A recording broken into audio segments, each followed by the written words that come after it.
결혼기념일에 아내는 다른 남자와 있었다. 결혼기념일 꽃다발을 들고 갔습니다. 그런데 그녀는 준비한 깜짝 이벤트. 오늘 우리 결혼 10주년이었어요.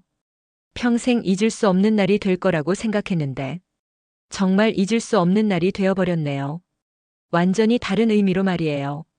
제가 본 건 아내가 다른 남자 품에 안겨 있는 모습이었거든요. 새벽 5시부터 일어나서 모든 걸 완벽하게 준비했어요. 아내가 좋아하는 빨간 장미 99송이를 온라인으로 주문하면서 특별 배송으로 해주세요. 오늘이 우리 10주년이라서요라고 말했던 기억이 나요. 꽃집 사장님도 와 10년이면 정말 대단하시네요. 부인분이 정말 좋아하실 거예요 라고 축하해 주셨죠. 그 다음엔 우리가 처음 만났던 홍대 앞 작은 카페에 전화를 걸었어요. 사장님, 저 기억하시죠? 10년 전에 여기서 와이프랑 첫 데이트했던 남자요. 오늘 10주년인데 깜짝 이벤트 하고 싶어서요. 사장님은 정말 친절하게 도와주겠다고 하시면서 2층 구석 테이블을 특별히 예약해 주시고 촛불과 꽃까지 미리 준비해 주기로 했어요. 가장 중요한 건 3개월 동안 야근 수당까지 모아서 산 다이아몬드 목걸이였어요. 180만 원짜리. 아내가 백화점 쇼핑할 때마다 보던 그 브랜드의 하트 모양 펜던트였거든요. 언젠간 꼭 저걸 사줄 거야 라고 속으로 다짐했었는데 드디어 그날이 온 거였어요.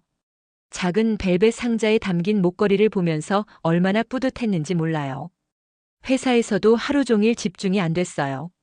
계속 시계만 보면서 빨리 퇴근 시간이 와라라고 기도했죠.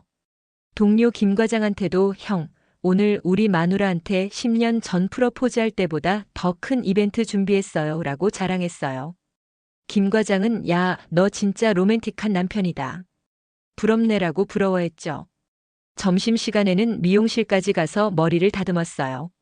평소에 동네 이발소만 가던 제가 처음으로 제대로 된 헤어샵에 가서 오늘 특별한 날이라서요. 깔끔하고 멋있게 해주세요라고 부탁했어요. 미용사분이 결혼기념일이세요? 부인분 정말 좋아하시겠어요 라고 말씀해 주셨을 때 얼마나 기분이 좋았는지. 연락이 닿지 않는 아내. 오후 4시에 조퇴를 내고 집에 왔어요. 평소보다 2시간이나 일찍 들어온 거죠. 현관문을 열면서 여보, 나 일찍 왔어. 라고 큰 소리로 불렀는데 대답이 없었어요. 거실도 침실도 부엌도 모두 비어 있었죠. 아, 그래. 오늘 친구들이랑 만난다고 했었지. 평소 같으면 그냥 넘어갔을 텐데 오늘은 특별한 날이니까 미리 알려주고 싶었어요. 샤워하면서도 계속 웃음이 나왔어요. 얼마나 놀랄까? 10년 동안 이렇게 큰 이벤트는 처음이니까. 5시 30분. 약속 시간 1시간 전이었어요. 새로 산 남색 셔츠를 입고 아내가 선물해준 넥타이까지 매면서 아내한테 전화를 걸었어요. 여보, 나 준비 다 했어. 6시 30분에 집 앞에서 만나자. 오늘 정말 특별한 곡 할 거야. 하지만 전화가 꺼져 있었어요. 고객님이 전화를 받을 수 없습니다. 음성 멘트가 나오는 순간 조금 이상했어요. 아내는 평소에 전화를 꺼놓지 않거든요. 특히 제가 전화할 시간대에는 더더욱이요. 아마 배터리가 나갔나 보다.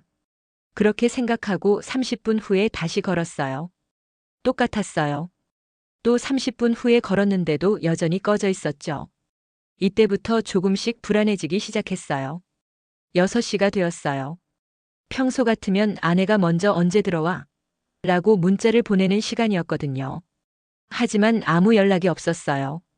혹시나 해서 아내 친구 미영이한테 전화를 걸었어요. 미영아, 우리 수진이랑 같이 있어? 오빠 수진이 오늘 저랑 만날 약속 없는데요? 오히려 오늘 오빠랑 기념일이라고 특별한 곳 간다면서 자랑하던데요. 그 순간 머리가 하얘졌어요. 아내가 거짓말을 했다는 뜻이었거든요. 친구 만난다고 나간 게 아니었던 거예요. 혹시 다른 친구들이랑 있을 수도 있지 않을까? 미영이가 주변 친구들한테 연락해봤는데 아무도 아내를 만나지 않았다고 했어요.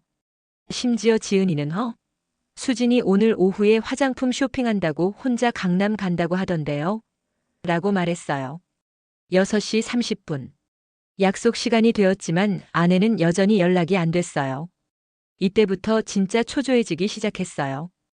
혹시 사고라도 난 건 아닌지, 응급실에 실려간 건 아닌지.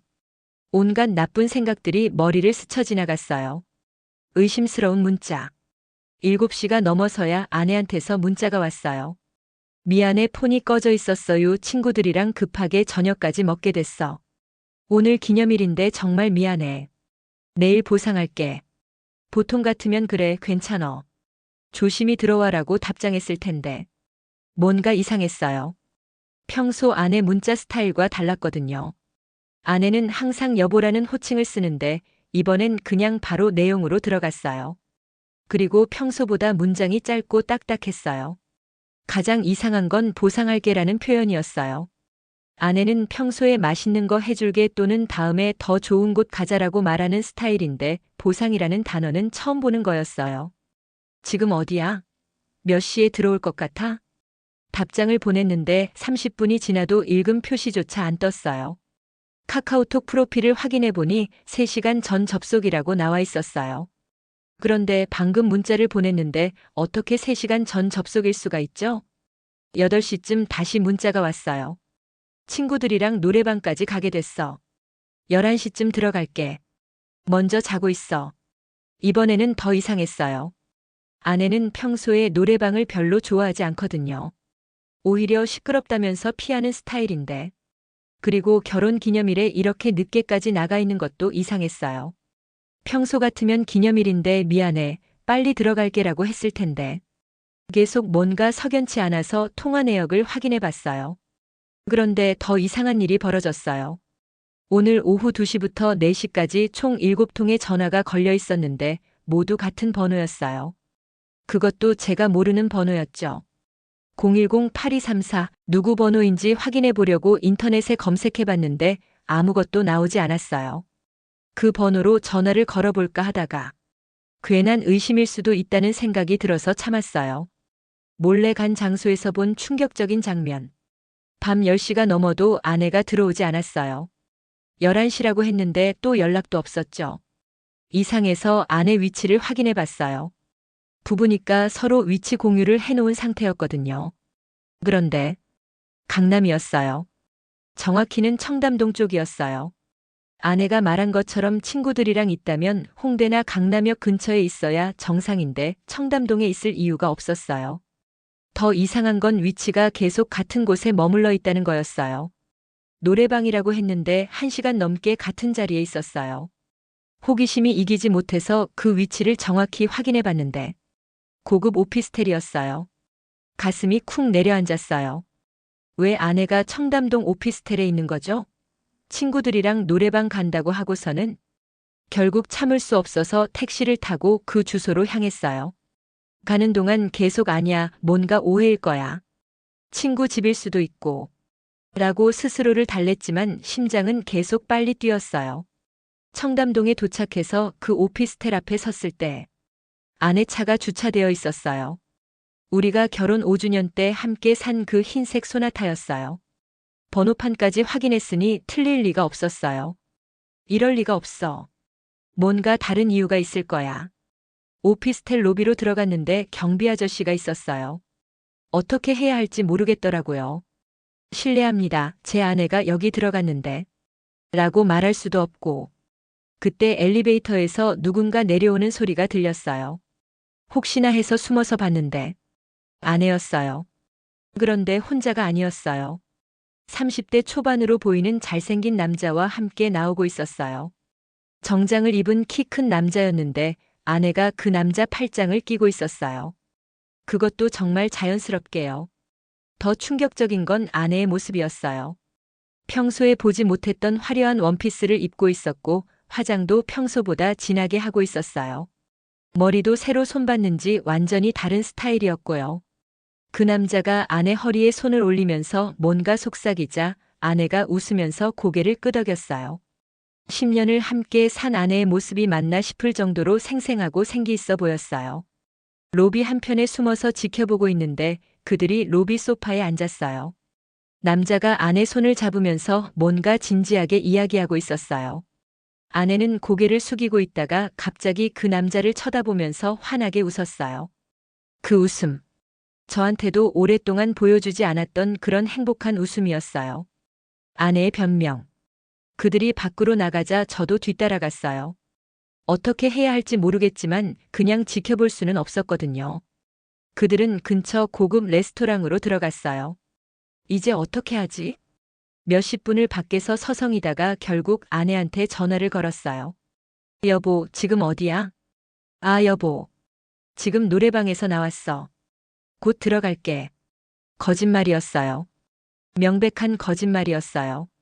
정말로? 지금 노래방에서 나온 거 맞아? 응, 왜? 뭔가 이상해. 목소리에 당황하는 기색이 역력했어요. 그럼, 지금 홍대에 있는 거네? 잠시 침묵이 흘렀어요. 응. 홍대에서 택시 잡고 있어. 알겠어. 그럼 집에서 기다릴게. 전화를 끊고 레스토랑 안을 들여다봤어요. 아내는 여전히 그 남자와 마주 앉아서 식사하고 있었어요. 1시간 후 집에 도착한 아내를 봤을 때 완전히 다른 사람이 되어 있었어요. 아까 봤던 화려한 원피스 대신 평상복을 입고 있었고 화장도 지운 상태였어요. 어디서 옷을 갈아입고 온 걸까요? 여보, 미안해. 친구들이 갑자기 저녁까지 먹자고 해서. 어떤 친구들이랑 있었어? 대학교 동창들이야. 오랜만에 만났거든. 누구누구? 아내가 잠시 머뭇거렸어요. 수영이랑, 혜진이랑, 그리고 몇 명 더. 거짓말이었어요.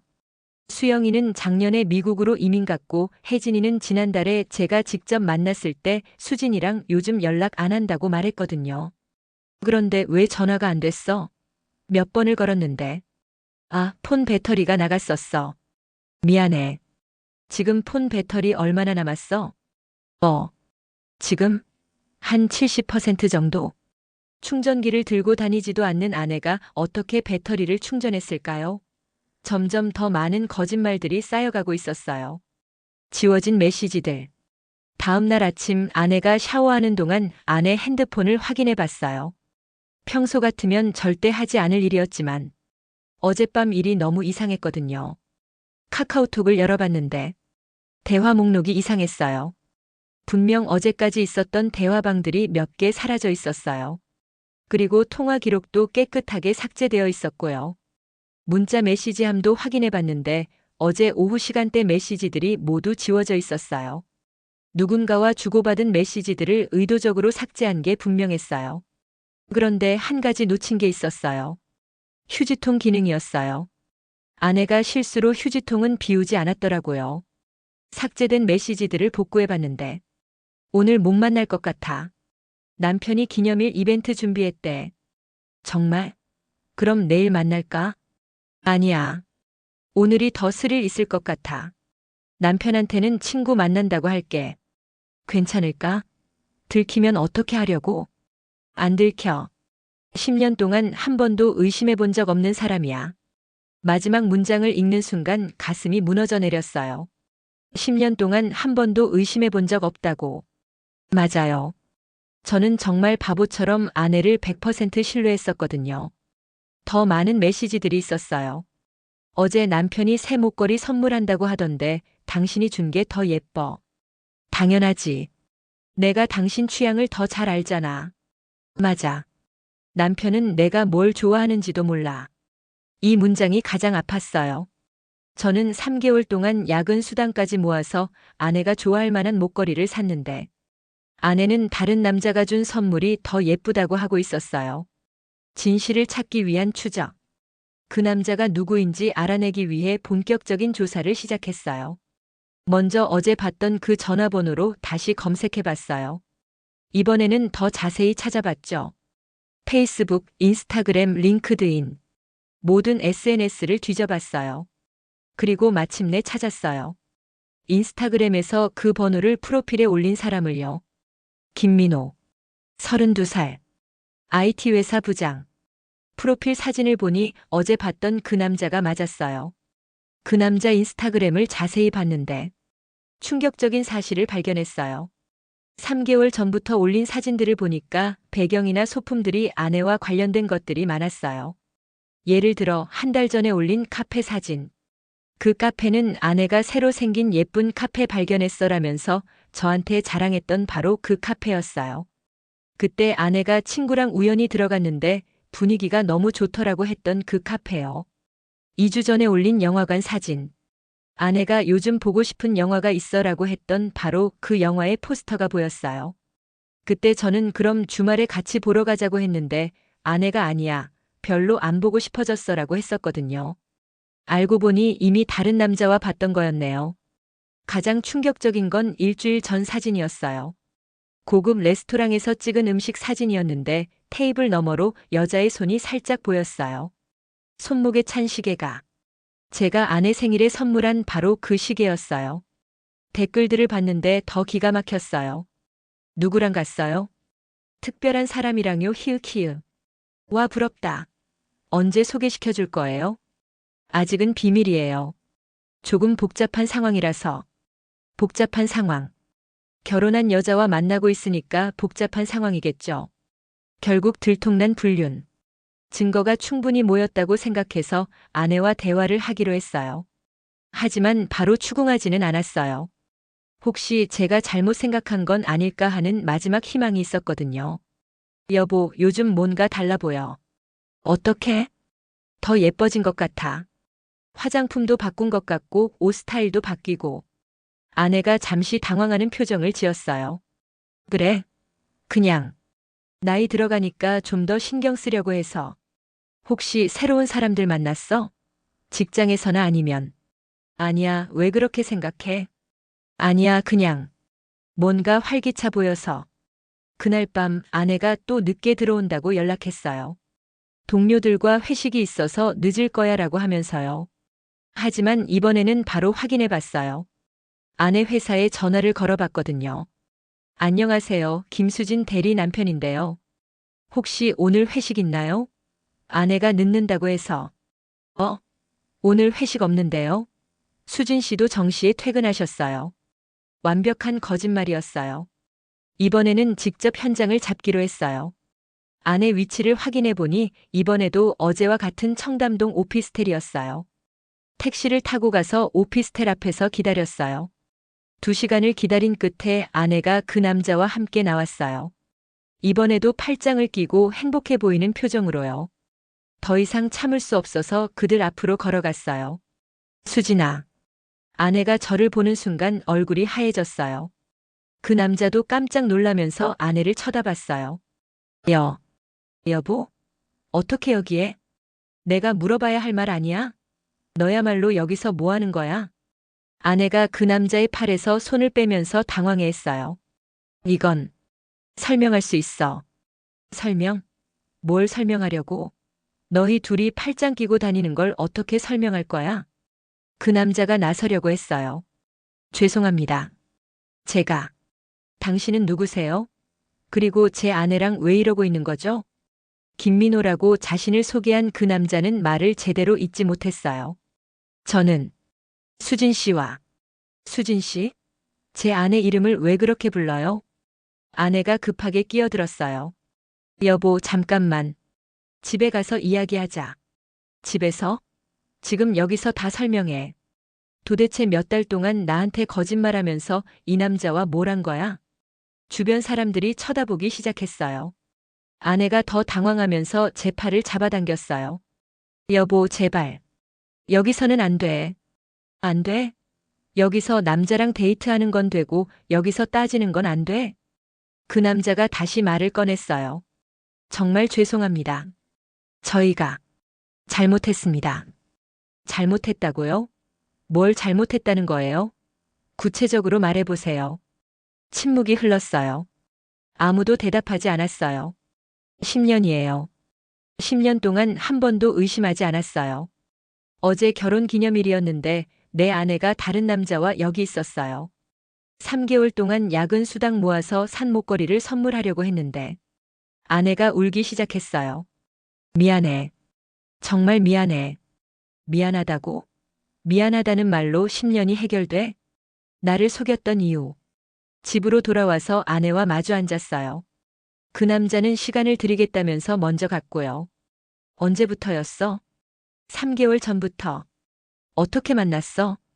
회사 프로젝트로 만났어. 그 사람 회사와 협업하게 되면서. 그래서 첫눈에 반했다는 거야? 아내가 고개를 숙였어요. 처음에는 그냥 일 때문에 자주 만나게 됐어. 점심도 같이 먹고 회의도 하고. 그러다가 자연스럽게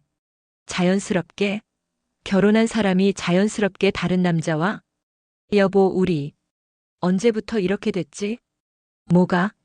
대화도 없고 스킨십도 없고 마치 룸메이트 같이 지냈잖아. 갑자기 화가 났어요. 그게 불륜 핑계가 돼? 내가 너한테 소홀했으니까 다른 남자를 만났다는 거야? 그런 게 아니라. 그럼 뭐야? 내가 뭘 잘못했길래? 아내가 눈물을 닦으면서 말했어요. 10년 동안 나는 항상 뒷전이었어. 회사 일이 우선이고 친구들이 우선이고 취미가 우선이고 나는 늘 마지막이었어. 그런 적 없어. 있어. 작년 생일 때도 회사 회식 때문에 늦었고 재작년에는 친구 결혼식 때문에 우리 약속 취소했고 기억이 났어요. 정말 그런 일들이 있었어요. 그래도 그게 불륜 이유가 될 수는 없잖아. 민호는 달랐어. 나한테 관심을 가져줬어. 내 말을 들어줬고 내가 뭘 좋아하는지 기억해줬어. 나도 기억해. 어제 목걸이도 내가 좋아할 만한 걸로. 3개월 전에 좋아했던 거야. 지금은 취향이 바뀌었어. 그 말이 가슴을 찔렀어요. 제가 아내의 변화를 전혀 눈치채지 못했다는 뜻이었거든요. 그래서 결혼 기념일에도 그 남자와 있었던 거야? 그날 너무 혼란스러웠어. 여보가 이벤트 준비했다는 걸 알고 있었지만 이미 민호와 약속이. 약속? 그게 나보다 중요했다는 거야? 아니야. 그냥 미안해. 미안하다는 말 그만해. 이제 어떻게 할 거야? 아내가 한참 동안 침묵하더니 말했어요. 나도 모르겠어. 정말 모르겠어. 모든 걸 알게 된 순간. 다음 날 아내가 회사에 간 사이 아내 물건들을 정리하면서 더 많은 진실을 발견했게 됐어요. 서랍 깊숙한 곳에서 선물 상자를 발견했어요. 명품 브랜드 상자였는데 안에는 제가 한 번도 본 적 없는 목걸이가 들어있었어요. 아내가 민호가 준 게 더 예쁘다고 했던 바로 그 목걸이였어요. 그 옆에 편지도 있었어요. 수진에게. 당신과 함께하는 시간이 내 인생에서 가장 행복한 시간입니다. 언젠가 당신과 자유롭게 사랑할 수 있는 날이 오기를 바랍니다. 사랑해요. 민호. 자유롭게 사랑할 수 있는 날. 결국 이혼을 염두에 두고 있었다는 뜻이었어요. 아내 노트북도 확인해 봤어요. 이혼 관련 검색 기록이 가득했어요. 협의 이혼 절차, 재산 분할 기준, 위자료 계산법. 몇 주 전부터 이혼을 준비하고 있었던 거예요. 가장 충격적인 건 아내가 써놓은 메모였어요. 이혼 이후 성격 차이. 재산 분할 아파트 절반, 예금 절반. 위자료 요구하지 않을 예정, 나에게도 잘못이 있으니까. 새3 민호와 함께 새로운 시작. 아내는 이미 저와의 결혼 생활을 정리하고 새로운 삶을 계획하고 있었어요. 저는 아무것도 모른 채 결혼 기념일 이벤트를 준비하고 있었는데 그날 저녁 아내가 들어왔을 때 모든 걸 다 보여줬어요. 이게 뭐야? 아내가 창백해졌어요. 그걸 어떻게 3개월 동안 계획한 거구나. 나한테는 아무 말도 안 하고. 여보, 언제 말할 생각이었어? 아니면 계속 속이면서 살 생각이었어? 아니야. 말하려고 했어. 하지만 어떻게 말해야 할지. 그래서 결혼 기념일에 다른 남자와 있었던 거야? 마지막으로 나를 바보로 만들고 싶어서? 아내가 주저앉으면서 울기 시작했어요. 정말 미안해. 이렇게 될 줄 몰랐어. 이렇게? 이렇게가 뭐야? 처음에는 그냥 친구 사이였어. 정말로. 하지만 시간이 지나면서 나보다 그 남자가 좋아졌다는 거지. 아내가 고개를 끄덕였어요. 솔직히 말해줘. 나랑 이혼하고 그 남자랑 결혼할 생각이야? 한참 후에 아내가 대답했어요. 모르겠어. 하지만 지금 상태로는 우리 결혼 생활을 계속할 수 없을 것 같아. 그게 벌써 1년 전 이야기예요. 시간이 참 빨리 지나간다는 생각이 들어요. 지금 돌이켜보면 그 모든 일들이 꿈 같기도 하고 악몽 같기도 해요. 협의 이혼은 생각보다 빨리 끝났어요. 아내가 원했던 대로 성격 차이를 이유로 적었고 재산도 반반씩 나누기로 했어요. 위자료는 서로 요구하지 않기로 했죠. 아내 말로는 자기도 잘못이 있으니까 그렇게 하자고 하더라고요. 그런데 막상 이혼 서류에 도장을 찍는 순간 정말 울컥했어요. 10년이라는 시간이 한 장의 종이로 끝나는구나 싶어서요. 아내도 울고 있었어요. 그 순간만큼은 서로에게 미안한 마음이 컸던 것 같아요. 정말 미안했어. 이런 식으로 끝내게 돼서. 아내가 마지막으로 한 말이었어요. 나도 미안해. 좀 더 일찍 알아차렸어야 했는데. 그렇게 우리는 헤어졌어요. 아내는 이미 그 남자, 민호 씨와 함께 살고 있어요.